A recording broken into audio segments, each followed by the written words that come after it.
మీతో పంచుకోవాలని అనుకుంటున్నాను. ఆరాధన అనేది విశ్రాంతి దినం. ఈ సంవత్సరం ముగించడానికి ఇంకా మన ముందు ఉన్నది ఒక నెల చివరి నెల మొదటి వారంలో మనందరము ప్రవేశించాం. మనందరము ఆయనకు ఖచ్చితంగా కృతజ్ఞతాస్తుతులు చెల్లించాలి. లోకంలో ఉన్న ప్రతి కార్యక్రమానికి, ఒక ఆరాధన కానివ్వండి, ఒక ఫంక్షన్స్ కానివ్వండి, ఏ కార్యక్రమమైనా దానికి ప్రారంభం ఉంటుంది, మధ్యం ఉంటుంది, చివర ఉంటుంది. ఒక ఆరాధనకి 3 భాగాలుగా మనం డివైడ్ చేయాలి. ఒక కార్యక్రమాన్ని కూడా మనం 3 భాగాలుగా డివైడ్ చేస్తాం: ప్రారంభము, మధ్య, ముగింపు. అలాగే ఆరాధన కూడా 3 భాగాలుగా మనం డివైడ్ చేయాలి. అది ప్రార్థన, అలాగే వాక్యము, ముగింపు.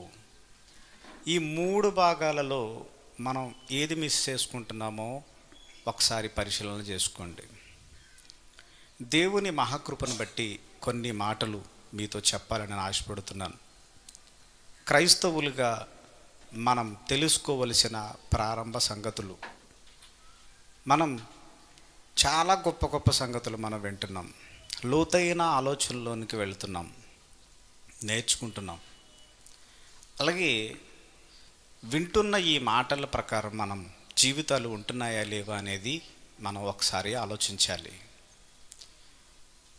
దేవుని మహాకృప, ప్రేమ మన మీద ఉంది కనుకనే ఈరోజు మనం ఇక్కడ కూర్చోగలుగుతున్నాం. చాలామందికి ఈ అవకాశం అనేది లేదు.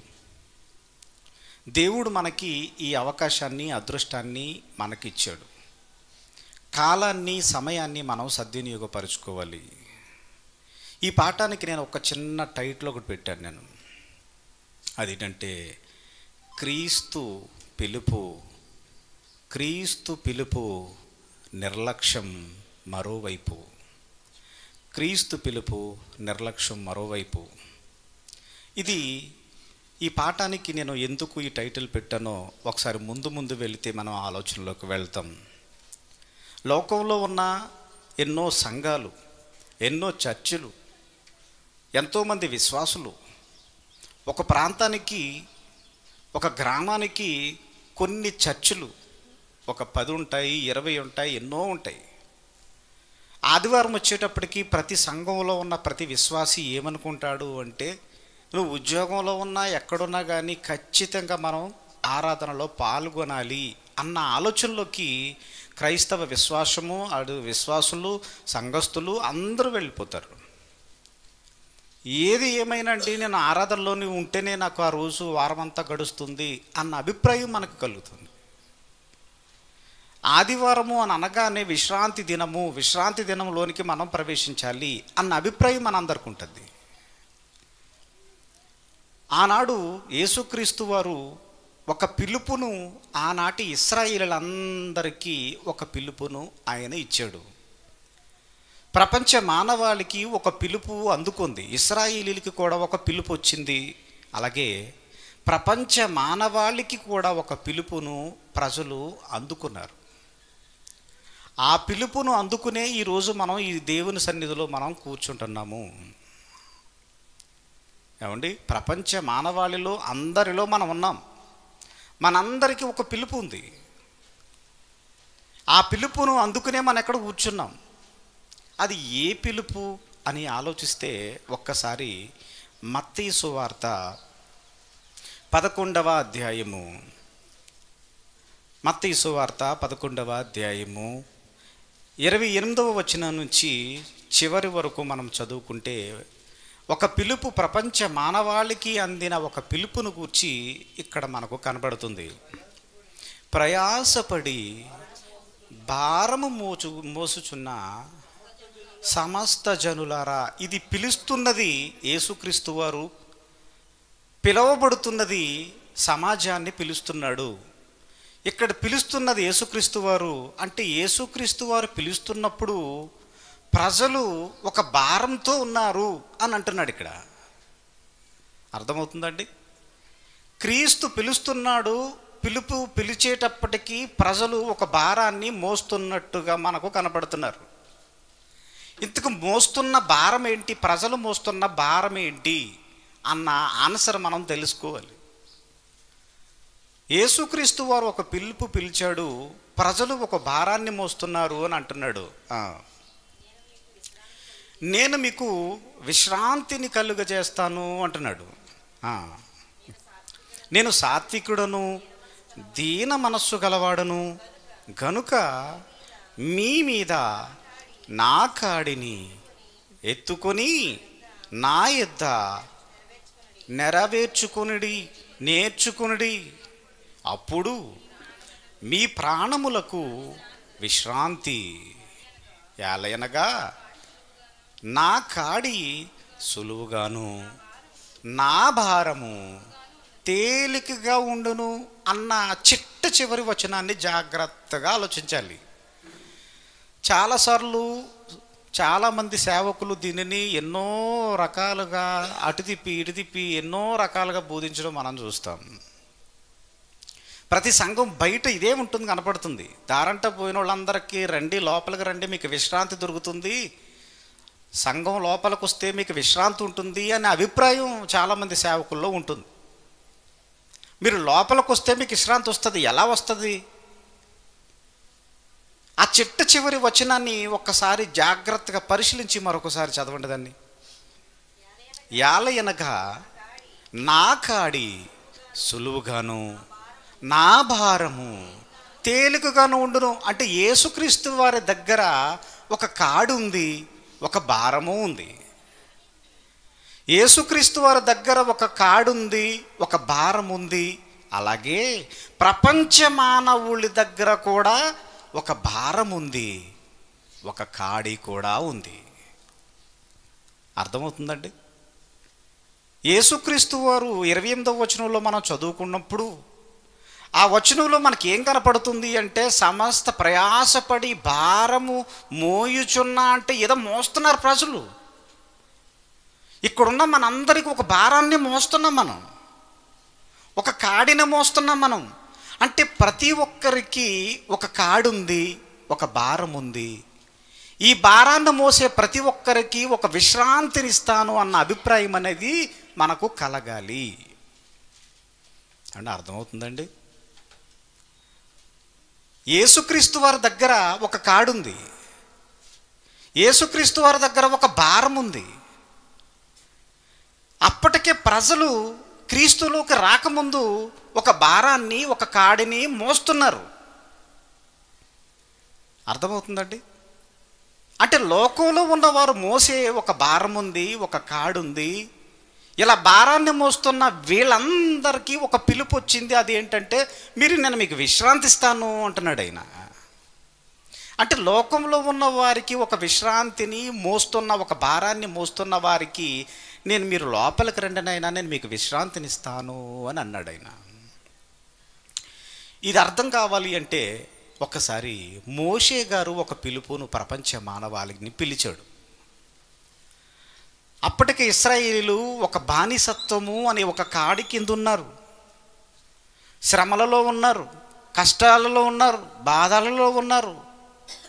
వాళ్ళని కాడిని చూశాడు, వాళ్ళ భారాన్ని చూశాడు. చూసి నేను మీకు విశ్రాంతినిస్తాను అని పిలిచాడు ఆయన. ఇదిగో ఐగుప్తులో ఉన్న మీరందరూ ఈ భారాన్ని, కాడిని మీరు మోస్తున్నారు. మీరు దాస్యం అనే కాడిని మీరు మోస్తున్నారు. బాధలు అనే ఒకదాన్ని, ఒక భారాన్ని మీరు మోస్తున్నారు కనుక మీకు నేను విశ్రాంతిస్తాను అని వచ్చి ఒక విశ్రాంతి దినాన దేవుడు ప్రవేశపెట్టాడు. కష్టాలలో, బాధలలో ఉన్న ప్రతి ఒక్కరికి కూడా ఒక విశ్రాంతి దినాన్ని మీకు ఇస్తాను అని ఒక సూచన అక్కడ పాత నిబంధన కాలంలో జరిగింది. ఒక్కసారి ఆరాధనకు వచ్చిన మనమందరము ఏ స్టేజ్లో ఉన్నామో మనందరికీ ఒక ఆలోచన కలగాలి. ఆరాధనకు వస్తున్నప్పుడు మొదటి స్టెప్ పోతుంది, ప్రార్థనా పాటలు పోయింది. రెండవ స్టెప్ ప్రారంభపు వాక్యము అనేది పోయింది. ఆశీర్వాదం అనే దానికి ఎండింగ్లో వస్తారు కొంతమంది. ఇది ఆలోచిస్తే దేవుడు మనందరికి ఇది తెలియాలి అంటే దీనివైపు క్రీస్తు పిలుపు నిర్లక్ష్యం మరోవైపు అనే టైటిల్ ఎందుకు పెట్టాను అంటే, ఇదిగో విశ్రాంతి దినాన భారములో ఐగుప్తులో ఉన్న వీళ్ళందరూ ఒక భారంతో ఉన్నారు కనుక వీళ్ళందరికీ ఒక విశ్రాంతిని, ఒక పీస్ఫుల్ ఒక ఏరియాని వీళ్ళకి ఇవ్వాలి అని అనుకున్నాడు. వీళ్ళందరికీ ఆ కాడి, ఆ దాస్యము అనే కాడి, ఆ భారాన్ని తీసేసి వీళ్ళకి విశ్రాంతిని ఇవ్వాలి అని అనుకుని అక్కడి నుంచి తీసుకొచ్చి పాలు తేనెలు ప్రవహించే దేశానికి వెళ్ళే ముందు వీళ్ళందరికీ విశ్రాంతినివ్వాలి అంటే వీళ్ళందరికీ ఒక విశ్రాంతి దినాన నేను ప్రవేశపెట్టాలి అన్న ఆలోచన దేవునికి కలిగింది. ఏమండి, ఈ విశ్రాంతి దినాన్ని దేవుడు ప్రవేశపెట్టడంలో దేవుని ఉద్దేశం అనేది ఒకటి ఉంది.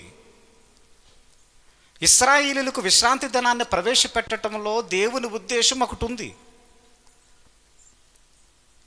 అర్థమవుతుందండి? అర్థం చేసుకోండి, ఫాలో అవ్వండి, చాలా లోతుల్లోకి వెళ్ళి ఆలోచించాలి. ఒక పాఠం మీకు తయారు చేయాలి అంటే చాలా కష్టం ఉంటుంది. తయారు చేయడానికి కష్టపడుతున్న మేము వినడానికి కూడా మీరు కష్టపడాలి. అర్థమవుతుందండి? అంటే దేవుడు ఇశ్రాయేలీయులకు ఒక విశ్రాంతి దినాన దేవుడు ప్రవేశపెట్టాడు. అలా ప్రవేశపెట్టి కొన్ని నిబంధనలను వీళ్ళందరికీ ఇచ్చాడు. విశ్రాంతి దినాన్ని మీరు ఏం చేయాలి అంటే, ఇదిగో విశ్రాంతి ఇశ్రాయేలులారా, మీరు అందరికీ విశ్రాంతి దినాన్ని నేను ఇస్తున్నాను. ఈ విశ్రాంతి దినాన మీరు ఏం చేయాలి అంటే దేవుని సన్నిధిలో మీరు గడపాలి. వచ్చిన తర్వాత మీరు ఏం చేస్తారన్నది మీ ఇష్టం. అది మీ ఇష్టం, మీరు ఏం చేస్తారో నాకు తెలియదు. 6 దినాలు నీ ఇష్టం. నువ్వేం చదువుతావో, నువ్వు దొరుకుతావో, ఏం చేస్తావో నీ ఇష్టం, నీ పర్సనల్. అది 6 దినాలు నువ్వేం చేస్తావో నీ ఇష్టం. కానీ ఒక 24 గంటలు మాత్రం నాది. 6 దినాలు నీది, 1 దినము నాది. ఏమండి, ఇది అర్థమైందండి అందరికీ? మనం దేవుని సన్నిధిలో ఎన్ని గంటలు గడుపుతున్నాం? మనవి 365 రోజులు మనవేనా? ఇశ్రాయేలీయులకు 6 దినాలు వాళ్ళవి, 1 దినము దేవునిది. ఇది కండిషన్. ఇది ఈ కండిషన్లో 24 గంటల 1 దినంలో వీళ్ళు ఏం చెయ్యాలి అంటే ఆ రోజు విశ్రాంతి దినంలో ప్రవేశించే ముందు వీళ్ళు ఏం చేయాలి అంటే వంట కార్యక్రమాన్ని ముందు రోజే పూర్తి చేసుకోవాలి. ఇన్ని కిలోమీటర్లు మీరు నడవకూడదు. మీరు ఆ రోజు మీరు అగ్ని కూడా రాజి పెట్టకూడదు, మీరు పొయ్యి వెలిగించకూడదు. అంటే విశ్రాంతి దినానికి ఇన్ని కండిషన్స్ ఉన్నాయిటండి. మరి మనం ఏంటండి కండిషన్ లేకుండా వస్తున్నాం? మనం గడిచిపోయిన ఇశ్రాయేలీలకు అజ్ఞాన కాలంలో ఉన్న ఆ చట్టంలోనే ఇంత కండిషన్స్ వచ్చి ఎలా ఉన్నాయండి? కానీ మనం ఏం చేస్తాం? మనం పాటలు అయిపోవాలి, ప్రార్థన అయిపోవాలి, వాక్యపట్నం అయిపోవాలి, మొదటి వర్తమానానికి రావాలి. ఒక్కరోజు 1 దినాన నీ ఇష్టం వచ్చినట్టు బ్రతికితే కుదరదు. ఆయనకి దేవునికి ఇష్టమైనట్టుగా బ్రతకాలి. ఆ రోజు నువ్వు వంట కూడా చేసుకోకూడదు, ఇన్ని కిలోమీటర్లు దాటి వెళ్ళకూడదు. ఆ రోజు 24 గంటలు దేవుని సన్నిధిలోనే నువ్వు గడపాలి. ఒకవేళ గడపకపోతే ఏమవుతుంది? దేవుని సన్నిధిలో నువ్వు కూర్చోకపోతే ఏమవుతుంది అని ఆలోచిస్తే 2 మాటలు విశ్రాంతి దినాన్ని కోసం చూపించి మనం ముందుకెళ్ళిపోదాం.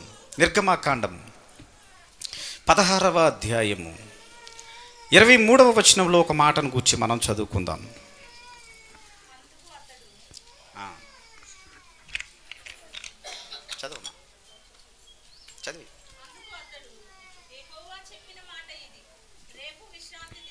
రేపు విశ్రాంతి దినం, అది యెహోవాకు పరిశుద్ధమైన విశ్రాంతి దినం. మీరు కాచుకోనవలసినది కాల్చుకొనుడి, మీరు వండుకోవలసినది వండుకొనుడి. ఉదయము వరకు మిగిలినదంతయు మీ కొరకు ఉంచుకొనుడని వారితో చెప్పాను. విశ్రాంతి దినానికి కొన్ని రిస్ట్రిక్షన్స్ ఉన్నాయి, జాగ్రత్తలు ఉన్నాయి. అవి ఖచ్చితంగా ప్రతి ఒక్కరూ ఇశ్రాయేలీయులందరూ పాటించి తీరాలి. దేవుని సన్నిధిలో ఖచ్చితంగా ఉండాలి. నిప్పు పెట్టకూడదు, నువ్వు వండటానికి ముందే రెడీ చేసుకోవాలి, ఆ రోజు నీకు ఏ పని పెట్టుకోకూడదు అన్న ఆనాటి చట్టంలో మరి ఇప్పుడున్న లేటెస్ట్ కొత్త నిబంధనలో ఉన్న మనకెలా అప్లై అవుతుంది ఇది? ఆనాడు 6 దినాలు నీ ఇష్టం, 1 దినమే దేవుని ఇష్టం అన్నాడు. మరి మన పరిస్థితి ఏంటి? ఒకవేళ విశ్రాంతి దినాన్ని నిర్లక్ష్యం చేసి ఒకవేళ పాటించకపోతే వచ్చే నష్టం ఏంటి? ధర్మశాస్త్రంలో ఎలాంటి చట్టాన్ని విశ్రాంతి దినాన గనక మనం ఒకవేళ మనలో లేకపోతే పాటించకపోతే వచ్చే నష్టము ఏముంది అని ఆలోచిస్తే చాలా భయంకరమైన ఒక చట్టం ఉంది. ఇదిగోండి, ఈరోజు మర్చిపోయి సంఘానికి వెళ్ళడం మానేసామనుకోండి, వాతావరణం బాగోలేక వెళ్ళడం మానేసామనుకోండి, ఇది మనకు కుదురుతుందేమో కానీ వాళ్ళకు కుదరదు. అది వరదలు వచ్చినా ఏమొచ్చినా సర్లే, ఖచ్చితంగా నువ్వు దేవుని సన్నిధిలోకి వెళ్ళి కూర్చోవాలి.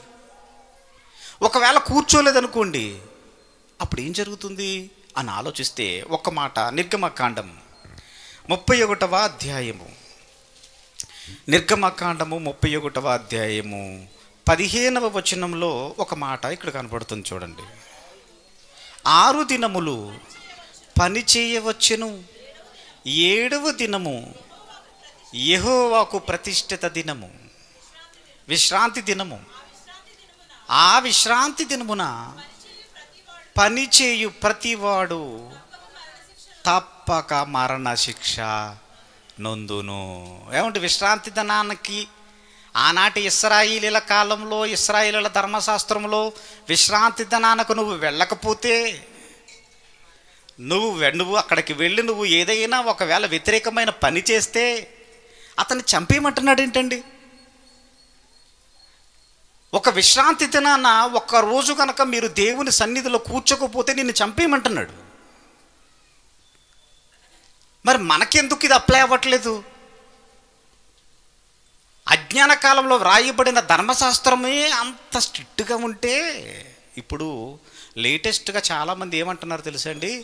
భారత రాజ్యాంగాన్ని మార్చండి అంటున్నారు. తెలుసా అండి? భారత రాజ్యాంగాన్ని మార్చండి. ఎందుకంటే అప్పుడున్న శిక్ష రాసినప్పుడు అప్పుడున్న శిక్షలు వేరు, ఇప్పుడు శిక్షలు ఏమండి క్రైమ్లో ఎలాంటి పరిస్థితులు వచ్చాయండి? అడ్వాన్స్డ్ అప్డేటెడ్ పర్సన్స్ అయిపోయారు. అప్డేటెడ్ వర్షన్లో నేరాల సంఖ్య పెరుగుతుంది. అప్డేటెడ్ లేని ప్రాంతంలో వ్రాసిన రాజ్యాంగము ఇప్పుడు ఎలా అప్లై అవుతుంది, ఎలా ఉంటుంది? కనీసం రాజ్యాంగాన్ని ఇంకా స్ట్రిక్ట్ చేయండి అని అంటున్నారు.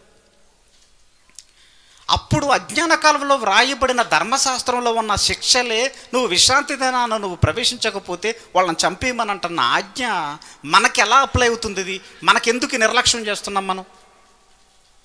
అది ధర్మశాస్త్రం కదండి, అది ఇశ్రాయేలుకి ఇచ్చింది కదండి అన్న అభిప్రాయం మనకు ఉంటుంది.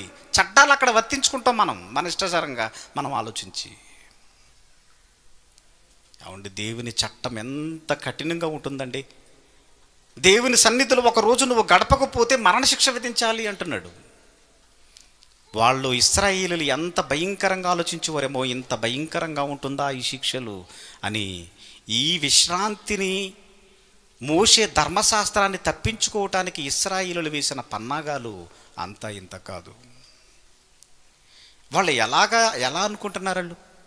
ఇదిగో విశ్రాంతి దినాన్ని ఇంత కఠినంగా ఉందా, దేవుని సన్నిధిలో కూర్చోవాలా, ఆజ్ఞలు పాటించాలా, బలులు అర్పించాలా, కుటుంబం అంతా దేవుని సన్నిధిలో కూర్చోవాలా అని ఆలోచించి వీళ్ళందరూ సైకలాజికల్గా మనోవేదనకు గురైపోయిన వారుగా ఈ ఇశ్రాయేలీయులు కనపడుతున్నారు. అదే మనోవేదన మనలో కూడా కనపడుతుంది. మొన్నే కదా ఆదివారం అయ్యింది, అప్పుడే ఆదివారం వచ్చేసింది, ఆదివారమే సెలవు వస్తుంది, ఈ ఆదివారమే విశ్రాంతి దినం వస్తుంది, సంఘంలో మనం వెళ్ళి కూర్చోవాలి, ఒక అరగంట ఒక పూట పోతుంది అన్న బాధ, సైకలాజికల్గా మనోవేదనకు గురయ్యే వాళ్ళు కూడా మనకు కనపడతారు. అందుకే లేటుగా వస్తారు. ఆదివారం వచ్చేస్తుంది అని ఒక మనోవేదన, చక్కగా పడుకోవచ్చు కదన్న అభిప్రాయం. ఇలా ఆలోచించిన ఇశ్రాయేలు ఎలాగ ఆలోచించారు అంటే, ఇలాంటి విశ్రాంతి దినాన్ని ఇచ్చిన దేవుని దూషించడం మొదలుపెట్టారు. అదే తప్పు మనము కూడా చేస్తున్నామన్నమాట. ఇదిగో ప్రారంభం నుంచి మనం ఎందుకు కూర్చోటం లేదు? నిర్లక్ష్యం. ఈ ఇశ్రాయేలీయులు విశ్రాంతి దినాన్ని గురించి ఏం ఆలోచిస్తున్నారో మరొక మాట చదువుకుని మన పాఠంలోకి వెళ్ళిపోదాం. ఆమోసు గ్రంథము 8వ అధ్యాయము 6వ వచనాన్ని చదువుకుని 9వ వచనం నుంచి కంటిన్యూ చేద్దాం. ఆమోసు గ్రంథము 8వ అధ్యాయము 6వ వచనం. దరిద్రులను వెండికి కొనున్నట్లును పాదరక్షలనిచ్చి బీదవారిని కొన్నట్లును చచ్చు ధాన్యమును మనము అమ్ముదము రండి అని విశ్రాంతి దినమున ఎప్పుడు అయిపోవునో అని చెప్పుకొనువారులారా. ఈ మాట ఆలకించిడి. ఎంతమందికి ఇది మనసులో ఉందండి? విశ్రాంతి దినం వచ్చేస్తుంది, విశ్రాంతి దినం ఇంకా ఎందుకు అయిపోలేదు, ఆదివారం ఎందుకు వచ్చేస్తుంది, దేవుని సన్నిధిలో ఎందుకు కూర్చోవాలని విశ్రాంతి దినానికి వెళ్ళాలన్న బాధ ఇశ్రాయేలీయులకు ఉంది. ఇదే బాధ మనకి ఎందుకు ఉండదు? ఎందుకు? ఒకవేళ ఉంటే మనం ఎందుకు ముందు రాకపోవాలి? ఒకవేళ విశ్రాంతి దినం వచ్చేస్తుంది, దీని బాధ చాలా భయంకరంగా ఉంటుంది అంటున్నాడు. 9వ వచనం చూడండి, ఇంకేమంటున్నారో చూద్దాం. ప్రభువైన యెహోవా సెలవిచ్చినదేమనగా ఆ దినమున. ఏమండి, ఏం జరుగుతుందో తెలుసండి? ఇదిగో విశ్రాంతి దినం, మనకి ఆదివారం దేవుని సన్నిధిలో గడపాలి. ఆలస్యంగా వచ్చిన మనకి ఒక శుభవార్త ఇక్కడి నుంచి ప్రకటన ప్రారంభమవుతుంది. ఏమండి, ఇశ్రాయేలీయులు ఏం ఆలోచిస్తున్నారంటే విశ్రాంతి దినం వచ్చేస్తుంది, దాన్ని ఎలా తప్పించుకోవాలన్న ఆలోచనలు ఇశ్రాయేలీయులకు ఉన్నాయి. క్రైస్తవులకు మనకేముందంటే విశ్రాంతి దినం వచ్చేస్తుంది, ఇది అయిపోతే బాగుందన్న అభిప్రాయం మనకు కూడా ఉంది. మనకు ఎలా ఉంది అంటే మనం వచ్చే స్థితిని బట్టే మనకు తెలుస్తుంది ఇది. ఒకవేళ ఆనాటి కాలంలో ఉన్న విశ్రాంతి దినాన్ని వాళ్ళ నిర్లక్ష్యం చేస్తే వాళ్ళకి ఎలాంటి అభిప్రాయాన్ని దేవుడు ఇచ్చాడో ఇక్కడ చదివితే మనందరికీ ఇక్కడ జ్ఞానం ఖచ్చితంగా రావాలి. ఏమండి, నా సన్నిధిలో గడపాలని దేవుడు అనుకుని విశ్రాంతి దినాన్ని ప్రవేశపెట్టాడు. అది ఎప్పుడు పోతుందో అని ఇశ్రాయేలీయులు ఆలోచించారు. అలా ఆలోచించిన ఇశ్రాయేలీయుల మైండ్ సెట్ని దేవుడు ఆలోచించి విశ్రాంతి దినాన్ని పోగొట్టుకుంటే ఏం జరుగుతుందో తెలుసా నాయనా అని వేసి ఇక్కడ నుంచి చెప్తున్నాడు. చూడండి 8వ వచనం చూడండి. 9. ప్రభువైన యెహోవా సెలవిచ్చినదేమనగా ఆ దినమున నేను మధ్యాహ్న కాలమందు సూర్యుని అస్తమింపచేయుదును, పగటి వేళను భూమికి నీ చీకటికి కమ్మ చేయుదును. మీ పండుగ దినములను దుఃఖ దినములుగాను మీ పాటలను ప్రలాపములుగాను మార్చుదును. అందరినీ మొలల మీద గోనె పట్ట కట్టుకుని చేయుదును. అందరి తలలు బోడి చేసేదెను. ఒకనికి కలుగు ఏమంటే యాకపుత్ర శోకము కలివంటి ప్రలాపములు. ఏమంటే టోటల్గా ఆలోచించవలసింది ఏంటంటే, మీరు విశ్రాంతి దినాన గనక మీరు నా సన్నిధిలో గడపాలి, ఉండకూడదు అనే అభిప్రాయాలు మీకు వస్తే మీ ప్లాన్ మీకుంటుంది, నా ప్రణాళిక నాకుంటుంది. గడపాలని నేను చెప్పాను, గడపకూడదని మీరు అనుకుంటున్నారు. ఒకవేళ మీరు అలా అనుకుంటే నేను ఇవ్వబోయే శిక్ష ఏంటో తెలుసా? మీ కుటుంబంలో జరగబోయే పరిస్థితులు ఎంత తీవ్రమైన వ్యతిరేకత తీసుకొస్తాయి. ఒక్క క్షణం ఆలోచించండి ఇశ్రాయేలీయులారా అని అంటున్నాడు. ఒక్కరోజు దేవునిలో గడపకపోతే ఇంత భయంకరమైన శిక్షలోనికి మానవ జీవితాలు వెళ్ళిపోతాయా? 24 గంటల దేవుని సన్నిధిలో గడపకపోతే ఇంత భయంకరమైన రోగాలు మనిషి మీద తాండవం చేస్తాయా? 24 గంటలు ఎందుకంటే 2 గంటల్లో మనం దేవుని సన్నిధిలో కూర్చోగలుగుతున్నామా? 24 గంటలు కూర్చోనకపోతేనే ఇన్ని శిక్షలు దేవుడు మనిషికి వేస్తే, 2 గంటలు దేవుని సన్నిధిలో కూర్చోకపోతే దేవుడు మనకు వేసే శిక్షలు ఎలా ఉంటాయి? మరి దేవుని సన్నిధి ఆనాటి ఇశ్రాయేలీయులు 24 గంటల దేవుని సన్నిధిలో కూర్చున్నారు. కానీ మనమే అంతా దేవుని సన్నిధిలో మనం ఎన్ని రోజులు గడపాలి? ఎన్ని రోజులు ఉండాలండి? ఎన్ని గంటలు కూర్చోవాలి? ఎంత సమయం కూర్చోవాలి? ఎంత సమయం? 2 గంటలకే దిక్కులేదండి. ఎన్ని రోజులు అంటారా? ఎన్ని రోజులు అంటారు? అపోస్తులు దేవుని సన్నిధిలో ఇశ్రాయేలులకు ఇచ్చినది 1 దినం, కానీ క్రైస్తవులకు ఇచ్చిన దినం 365 రోజులు దేవుని సన్నిధిలో దేవునిలో గడపాలి. మరి ఆదివారం ఒకరోజే దేవుని సన్నిధికి రావడానికి బాధపడిపోతున్నాం మనం. అపోస్తుల కార్యములు 2వ అధ్యాయము అపోస్తులు దేవుని సన్నిధిలో ఎలా ఉన్నారో చూడండి. 43వ వచనం, 2వ అధ్యాయం 43వ వచనం.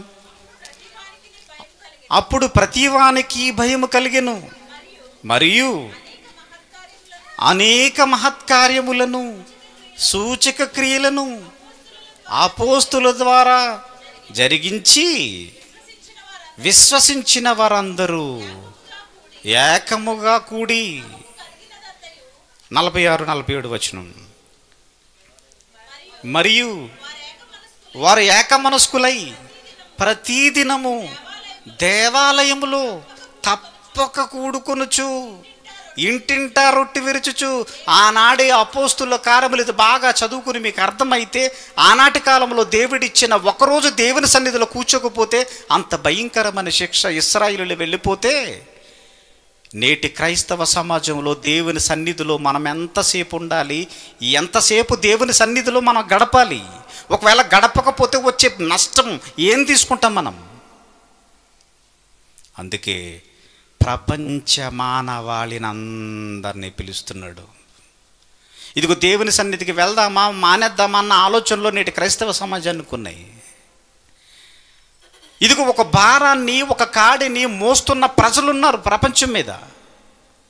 వాళ్ళు ఏం మోస్తున్నారు? వాళ్ళు సమస్తమైన భారము మోజుచున్న సమస్త జనులారా అంటే ఆనాటి కాలంలో దేవుని సన్నిధికి రాకుండా ఒక భారాన్ని, ఒక కాడిని మనిషి మీద వేసుకున్నాడు.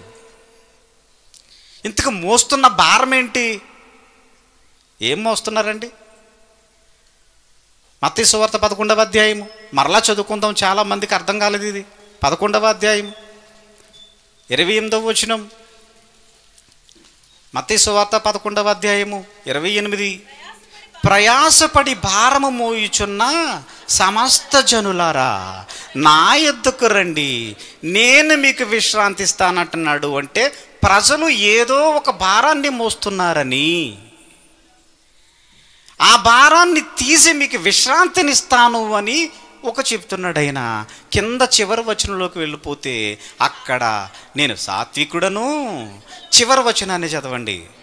యాలయనగా నా కాడి నా సులువుగాను నా భారము. ఇక్కడ నా కాడి నా భారము అంటున్నాడు. ఏంటండి అంటే యేసుక్రీస్తు వారికి కూడా ఒక కాడి ఉందని, యేసుక్రీస్తు వారికి కూడా ఒక భారం ఉందని మనకు అర్థం కావాలి. అప్పటికే ప్రజలు దేవునిలోనికి రాకుండా ఉండక మునిపే ప్రజలు మోస్తున్న ఒక భారం ఉంది, ప్రజలు మోస్తున్న కాడుంది. ఆ కాడిని పక్కన పెట్టి ఇదిగో నేను ఇచ్చే ఈ కాడిని, ఈ భారాన్ని మీరు మొయ్యాలి అన్న ఆలోచన ప్రతి ఒక్కరికి రావాలి. ఇంతకీ మనం మోస్తున్న కాడేంటి? మనం మోస్తున్న భారం ఏంటి? అర్థమవుతుందండి? ఏదో ఒక భారాన్ని మోస్తున్నారట దేవుని సన్నిధిలోకి రాకముందు. ఆ భారం ఏంటి, ఆ కాడి ఏంటంటే ఆలోచిస్తే లేవి కాండంలో ఒక మాట చెప్పాడు చూడండి. లేవి కాండము 22వ అధ్యాయము ముగించుకోవడానికి మనం సిద్ధపడదాం. లేవి కాండము 22వ అధ్యాయము 9వ వచనంలో ఒక మాట ఇక్కడ కనపడుతుంది. కాబట్టి నేను విధించిన విధిని అపవిత్రపరచి తాని పాప భారమును మోసుకొని దాని వలన చావకుండునట్లు. అంటే మనుషులు మోస్తున్న ఈ భారం ఏంటి? పాపం. పాపం అనే భారాన్ని మోసుకుంటున్నారు. అలా మోస్తున్న మీకు నా భారాన్ని ఇస్తున్నాను, మీకు నా భారాన్ని ఇస్తాను, నా కాడిస్తాను మీకు. ఒకవేళ ఇది భారము అనేది ఉండదు, ఇది చాలా ఈజీగా ఉంటుంది, చాలా తేలికగా ఉంటుంది ఈ భారం. మీరు మోసేదే బరువు. మీరు మోస్తున్న బరువు కానివ్వండి, మీరు మోస్తున్న కాడి కానివ్వండి, ఇవన్నీ ఒక బానిసత్వపు కాడిది. పాపం అనే దాస్యం అనే కాడి కింద ఉన్నారు ప్రజలు. పాపం అనే భారం మోస్తున్న ప్రజలు. ఇంకో కాడి ఏంటో చూద్దాం. చూడండి, అపోస్తుల కార్యములు 15వ అధ్యాయము 29వ వచనాన్ని చూడండి.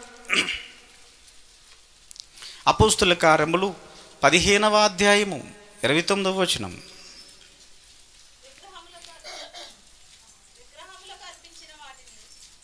మత్తయి సువార్త 26వ అధ్యాయం 43వ వచనాన్ని కూడా చదువుకుందాం. మత్తయి సువార్త 26వ అధ్యాయము 48వ వచనం.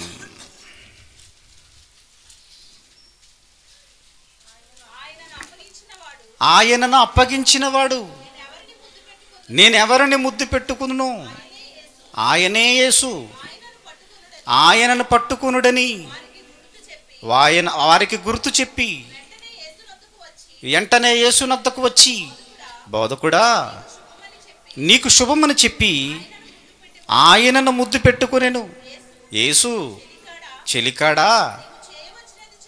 మత్తయి సువార్త 26వ అధ్యాయం చదువుతున్నారా? 26:43. తిరిగి వచ్చి, ఇది చదవాలా? మత్తయి సువార్త 26వ అధ్యాయం 43వ వచనంలో, తిరిగి వచ్చి వారి మరలా నిద్రించుట చూచెను. యాలయనగా వారి కన్నులు భారముగా ఉండెను. ఒక చోటేమో పాపం అనే భారము కింద ఉన్నారంటున్నాడు, ప్రజలు పాపం అనే భారాన్ని మోస్తున్నారంటున్నాడు. మరొక చోట ఏమంటున్నాడు అంటే, నిద్ర కూడా ఒక భారమే. అయితుకొని ఒకడు కిటికీలో నుంచి నిద్రపడడం వల్ల, నిద్ర అనే భారము రావటం వల్ల కింద పడిపోయిన చరిత్ర మనకు కనపడుతుంది. ఏమండి, ఎక్కువగా నిద్రపోవాలనేది కూడా భారమే, బాధే. ఏమండి, దీన్ని ఏమంటారండి?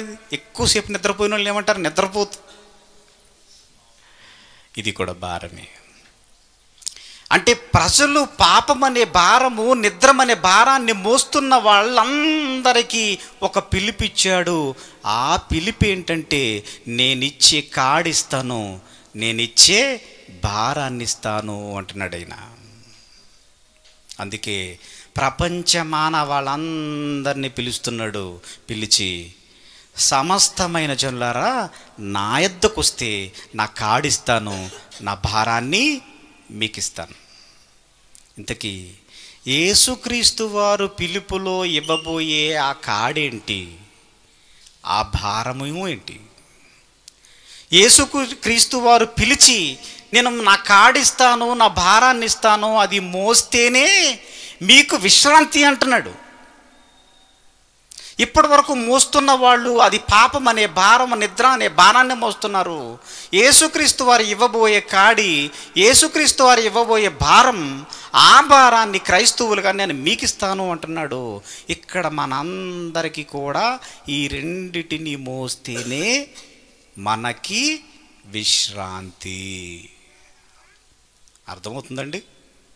ఇప్పుడు మనమందరము కూడా యేసుక్రీస్తు వారు ఇవ్వబోయే ఒక కాడిని మొయ్యాలి, యేసుక్రీస్తు వారు ఇవ్వబోయే భారాన్ని మనం మొయ్యాలి.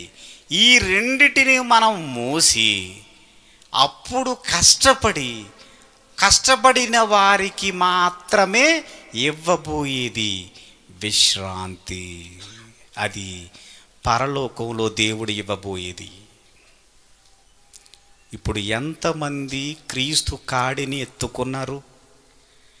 సులువుగా ఉండే ఆ కాడిని ఎత్తుకున్నారు, సులువుగా ఉండే ఆ భారాన్ని ఎత్తుకున్నారు. అసలు కాడి అనేది ఒకటి ఉంది అన్న సంగతి మన అందరికీ తెలుసా?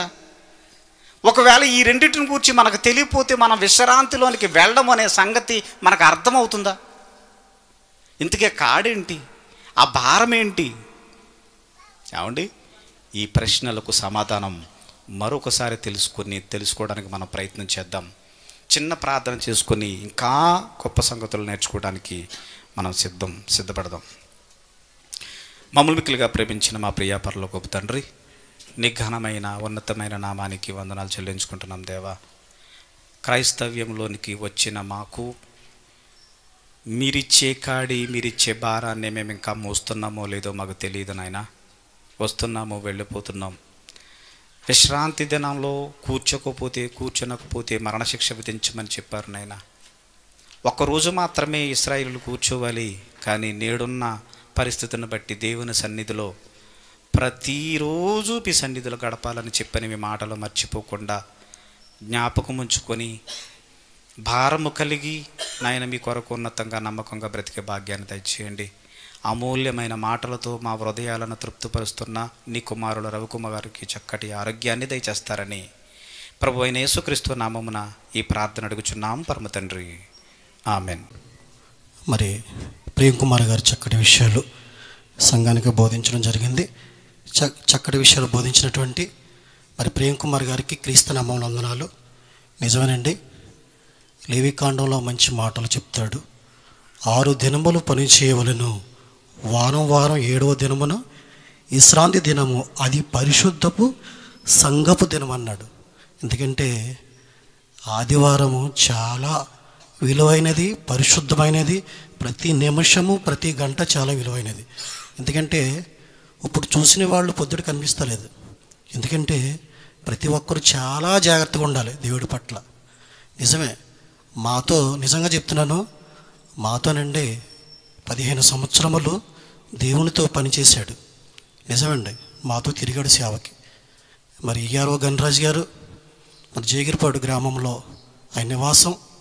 ప్రస్తుతం ఆయన యొక్క జర్నీ మరి రాజనగరం ఈఆర్ఓగా పనిచేస్తున్నాడు. మొన్నే చనిపోయాడు. నిజంగా చాలా భయం వేసింది, చాలా బాధపడ్డాము. నిజమండి, మీరు ప్రతి దినము ప్రతి నిమిషము ప్రతి గంట దేవుడికి కేటాయించాలి, నాతో సహా మొత్తం అందరూ కూడా. మరి మీరు ఆలోచించుకోండి, మనం ఎలా ఉంటున్నాము, ఏ విధంగా ఉంటున్నాము, ఏ విధంగా జీవిస్తున్నాము, దేవుడికి ఏ విధంగా మన సమయాన్ని ఇస్తున్నాము అనేది చాలా జాగ్రత్తగా మనకు మనం పరిశీలించుకొని ప్రతిరోజు నైటు కుటుంబ ప్రార్థనలు పెట్టుకోండి. చాలా మంచిది. ఇది చక్కటి విషయాలు బోధించిన ప్రేమ్ కుమార్ గారికి క్రీస్తు నామములో ఆరాధన తరపున వందనాలు. ఈ కార్యక్రమంలో మరి మన మధ్యలో ఈఆర్ఓ రవి గారు ఉన్నారు. ముఖ్య వర్తమానాన్ని ముందు చక్కటి పాట పాడి వినిపించవలసిందిగా కోరుతున్నాను.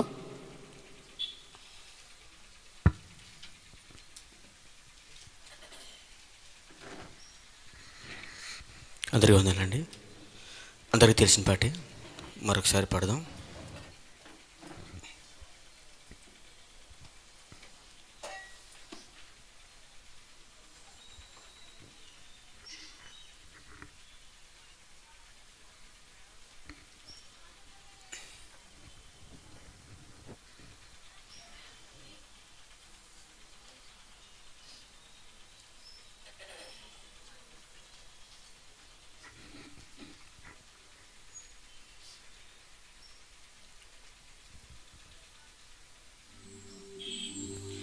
నీతో స్నేహం నాకు ప్రాణం, నాతో బంధం అది నీ త్యాగం. మిత్రమా నా మిత్రమా, చిత్రము ఇది చిత్రము.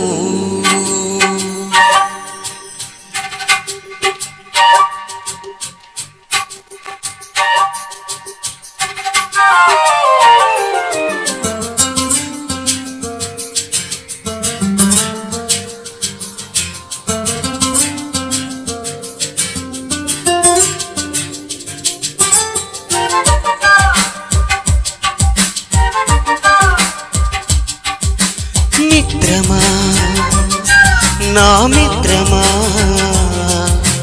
చిత్రమా ఇది నీ చిత్తమా.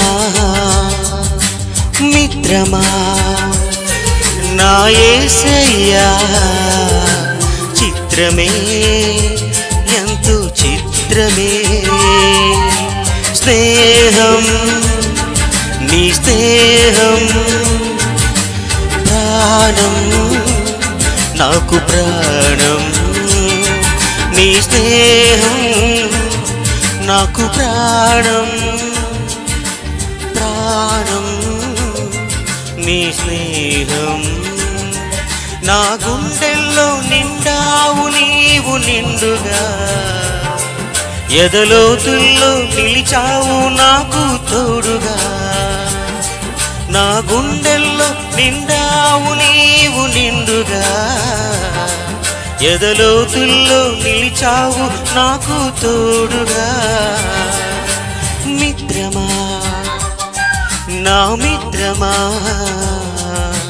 చిత్రమా ఇది నీ చిత్తమా మిత్రమా నా యేసయ్యా చిత్రమే ఎంతో చిత్రమే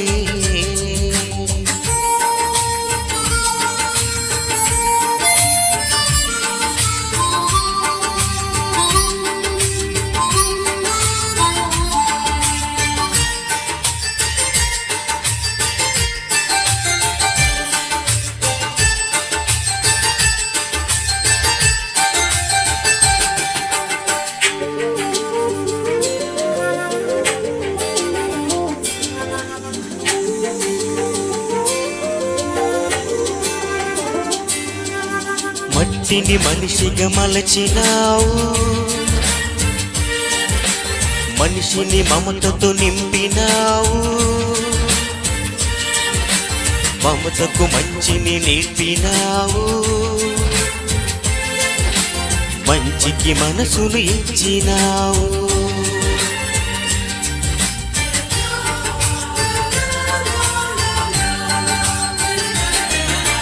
మట్టిని మనిషిగా మలచినావు ఎందుకు మనిషిని మమతతో నింపినావు ఏమిటో మమతకు మంచిని నేర్పినావు ఎందుకు మనసుకు మనసును కలిపినావు ముత్యాల బాటల్లో నడిచే నీవెక్కడా బ్రతుకంతా ముళ్ళల్లో గడిపే నేనెక్కడా ముత్యాల బాటల్లో నడిచే నీవెక్కడా బ్రతుకంతా ముళ్ళల్లో గడిపే నేనెక్కడా మిత్రమా నా మిత్రమా చిత్రమా ఇది నీ చిత్రమా మిత్రమా నా యేసయ్యా చిత్రమే ఎంతో చిత్రమే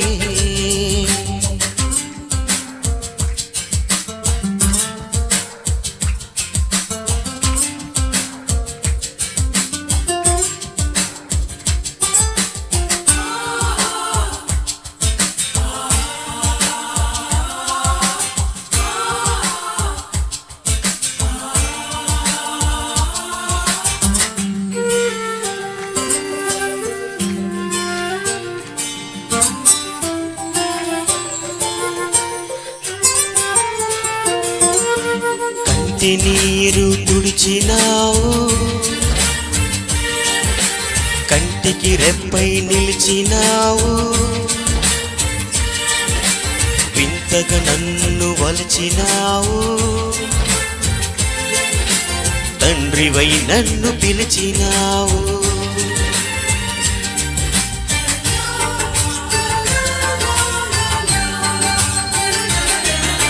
కంటి నీరు తుడిచినావు ఎందుకు కంటికి రెప్పై నిలిచినావు ఏమిటో వింతగా నన్ను వలచినావు ఏలను తండ్రివై నన్ను పిలిచినావు రతనాల రాసులలో నిలిచే నీవెక్కడా బ్రతుకంతా ముళ్ళల్లో గడిపే నేనెక్కడా రతనాల రాసులలో నిలిచే నీవెక్కడా బ్రతుకంతా ముళ్ళల్లో గడిపే నేనెక్కడా మిత్రమా నా మిత్రమా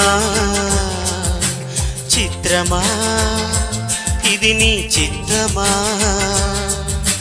మిత్రమా నా యేసయ్యా చిత్రమే ఎంతో చిత్రమే స్నేహం నీ స్నేహం